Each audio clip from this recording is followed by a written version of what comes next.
Drought, flooding, and ocean acidification, unanticipated for 65 million years, all result from climate change, according to over 700 of your fellow scientists. So I was wondering whether you thought climate change could be an issue that could unite us all on left and right, moving us beyond debates about C16 to discussions at the UN at Katowice next month, where perhaps humanity might finally discover its global map of meaning.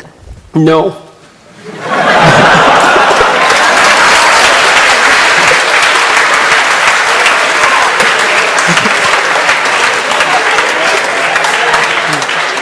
I mean, there's a couple of reasons. I mean, the first reason is that I spent a lot of time reading. I worked for a UN committee for 2 years on sustainable economic and ecological development, and read a very large amount during that period of time and learned a lot, much of which made me much more optimistic than I had been before I read the relevant literature, which was a real shock to me. But the climate change issue is an absolutely catastrophic, nightmarish mess, and the idea that that will unite us that's not going to unite us. I mean, first of all, it's very difficult to separate the science from the politics.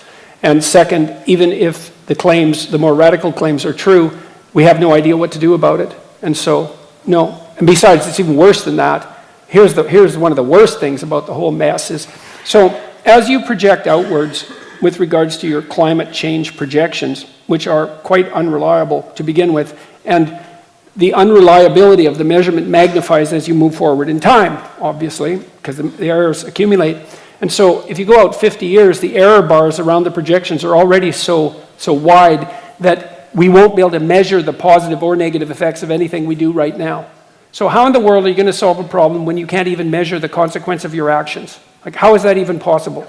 And besides that, well, what's the solution? What are we going to do? Switch to wind and solar? Well, good luck with that. Just try it and see what happens. We can't store the power. Germany tried it. They produced more carbon dioxide than they did when they started because they had to turn on their coal-fired plants again. That wasn't a very good plan. Well, we don't want nuclear. It's like, okay, what happens at night? The sun goes down. Well, isn't that something we should have taken into account? Well, we got to flip on the coal-fired plants. Well, so it was a complete catastrophe, and all that happened was the price of electricity shot up. There's like zero utility. So that's not a solution. So what are we going to do about it? Well, we should cut back. We can't consume as much as we are all consuming. It's like, well, maybe, except the data that I've read indicate that if you can get the GDP of people up to about $5,000 a year, then they start caring about the environment, and the environment cleans up. So you could make a perfectly strong case, I think, and a reasonable one, perhaps even a humane one, that the actual idea would be to get everybody in the world who's poor, desperately so, out of poverty as fast as possible, which would increase consumption in the short term, because then they'd start to care about the environment and things would clean up. It's like, okay, well, what are we going to do about global warming? Well, good luck figuring that out. I don't see a solution on the horizon. I look at Bjorn Lomborg's work. I really like Bjorn Lomborg. I think he's a real genius. You can look him up if you want. He took the UN millennial goals. There's 200 of them. That's way too many goals if you're serious about goals, by the way, because 200 goals isn't a plan. It's a wish list. You have to prioritize. I'm serious.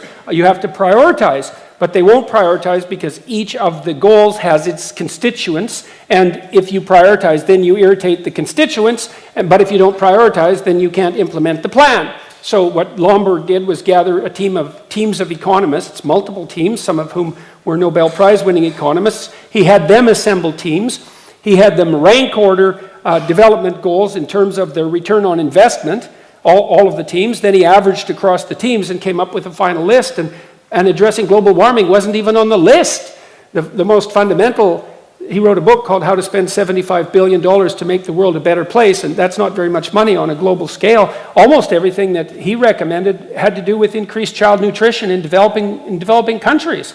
It's like, these things are complicated, man. These are complicated. It's like, well, let's fix global warming. It's like, okay, well, good luck with that.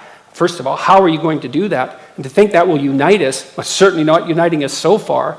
So, no. And it's the kind of low-resolution thinking that just gets us absolutely nowhere. I like what Lomborg did way better. I think it's way more intelligent. So, maybe if you increase child nutrition enough and you produce another, I don't know, 10 million geniuses as a consequence of that, and maybe one of them will figure out what to do about global warming. Well, I'm serious about that, you know? It's not a bad thing to increase the total sum of human brain power, you know? And so we treat these things so lightly. Well, let's fix the planet. Well, we're going to concentrate on global warming. Well, why global warming? Well, because everyone thinks that's the biggest catastrophe. Well, maybe it is, but if you don't have a solution, well, and then what about all those other problems? What are you going to do about them? Well, we'll ignore them because we can feel good about, you know, being concerned about global warming. It's like, you know, one of the reasons, there's more trees in the Northern Hemisphere than there were 100 years ago. No one knows that, but it's true, and by a substantial margin. You know why, in part? Because people burned coal instead of wood. It's like everyone says, well, we shouldn't burn coal. It's like, okay, fair enough. What do you want to do? Burn trees instead? Because that's what poor people would have done. It's like, coal isn't good. Well, it's better than burning wood. So these things are complicated. So they're unbelievably complicated. And so, no, it's not going to unite us. And we're not going to do a damn thing about it either. So it doesn't really matter.